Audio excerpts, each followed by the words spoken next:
खुशहाली क्या होती है? आप जीवन में वाकई अच्छा कब महसूस करते हैं? आप वाकई अच्छा कब महसूस करते हैं? जब आप बहुत खुश होते हैं तो आप अच्छा महसूस करते हैं। चाहे आपके शरीर में बीमारी हो तब भी आप अच्छा महसूस करते हैं। चाहे आपको मेडिकल जांच में बीमार बताया जाए लेकिन आप अभी बहुत खुश हैं तो आप अच्छा महसूस करते हैं, है ना? तो मूल रूप से खुशहाली का मतलब है एक तरह का आनंद, जीवन का उल्लास। खुशी क्या है?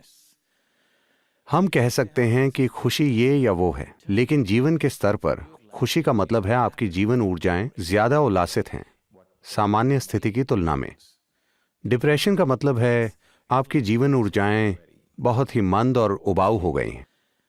खुशी का मतलब आपकी जीवन ऊर्जाएं उल्लास में हैं। खुशी का वर्णन करने के कई तरीके हैं, लेकिन जो खुशी को जानते हैं सिर्फ वही जानते हैं कि खुश होने का मतलब क्या है। ऐसा कोई नहीं है जो कभी खुश ना हुआ हो। हर कोई कभी ना कभी खुश रहा है। समस्या ये है कि वो उसे कायम नहीं रख पाते। बात बस यही है। तो आपको खुद पर इरादे लादने की जरूरत नहीं है। बस कुछ सरल तरीके अपनाइए ताकि आप मंद ना पड़ें। देखिए, बहुत से लोग जो बिजनेस करते हैं वो सोचते हैं कि वो सिर्फ आईआरएस के लिए लेन देन का हिसाब रखते हैं। नहीं नहीं, आप सिर्फ आईआरएस के लिए ऐसा नहीं करते। इसकी वजह यह है कि लेन देन का हिसाब रखे बिना पता ही नहीं चलेगा कि फायदा हुआ या नुकसान। हिसाब किताब रखने के पीछे यही सोच है। आप आगे बढ़ रहे हैं या पीछे जा रहे हैं, यह जानने के लिए आपको एक अकाउंट बुक की जरूरत है। आप एक और अकाउंट बुक क्यों नहीं रखते? हर दिन के अंत में देखिए कि Just check. Am I a little more joyful today than yesterday? क्या मैं आज कल से थोड़ा सा ज्यादा खुश हूं? अगर आपने ये 5 साल की उम्र से शुरू किया होता तो आप अब तक परम आनंद से भर चुके होते। फायदा ही फायदा। आप ऐसे हो गए क्योंकि आपने इसका अकाउंट नहीं रखा। एक दिन आपने जांच की, जब समस्या काफी बड़ी हो गई तब आपने देखा कि आप बहुत नुकसान में हैं। हर दिन, हर महीने का हिसाब रखिए Just keep accounts. कि क्या मैं पहले से ज्यादा खुश हूं या कम। बस 2 ही चीजें हैं। आप कितने आनंदित हैं और अपने आसपास के लोगों को कितना आनंद देते हैं। इसका आप अकाउंट रख सकते हैं। अगर आप इसका अकाउंट रखें, लोग अपने पैसों का अकाउंट रखते हैं, जैसे कि वो पैसे अपने साथ ले जाएंगे। जीवन की असली संपत्ति यह है कि आप कितने आनंदित हैं, आपका जीवन का अनुभव कितना खूबसूरत है। आनंद अपने आप में कोई लक्ष्य नहीं है, लेकिन यह जीवन के लिए जरूरी माहौल है।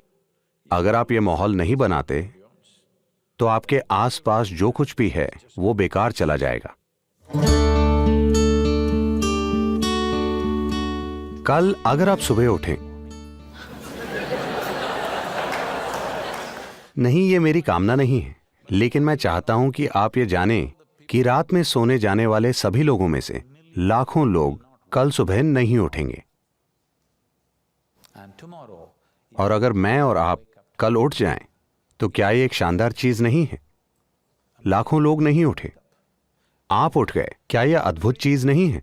आप मुझसे सहमत नहीं लग रहे हैं, क्योंकि समस्या बस यही है कि आप इस विचार से जी रहे हैं कि आप अमर हैं। अमर कहने से मेरा मतलब है कि आप वाकई ऐसा नहीं सोच रहे कि आप अमर हैं, लेकिन आप अपनी नश्वरता के प्रति जागरूक नहीं हैं। अगर आप अपनी नश्वरता के प्रति जागरूक नहीं हैं तो कहीं ना कहीं आप सोचते हैं कि आप अमर हैं, है ना? दिन में कितने पल आप जागरूक होते हैं कि आप नश्वर हैं?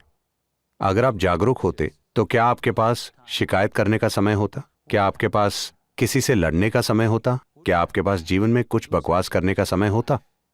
if you knew अगर आप जागरूक होते कि आप नश्वर हैं तो आप सिर्फ वही चीजें करते जो आपके और आपके आसपास सभी के लिए बिल्कुल जरूरी है।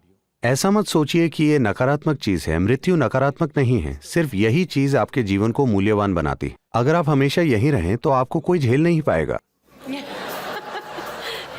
अगर आप बस इस एक चीज को लेकर जागरूक हो जाएं, यानी आप हमेशा जागरूक रहें कि मैं नश्वर हूं, आपको ये सोचने की जरूरत नहीं है कि मैं आज मर जाऊंगा। हम जितना हो सके उतना लंबा जीना चाहते हैं।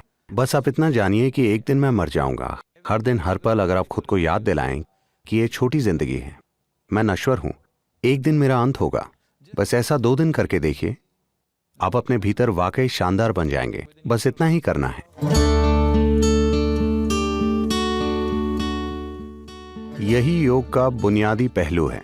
जो सबसे पहली शिक्षा दी गई थी वो ये थी कि ये आपका कर्म है, मतलब ये आपकी करनी है।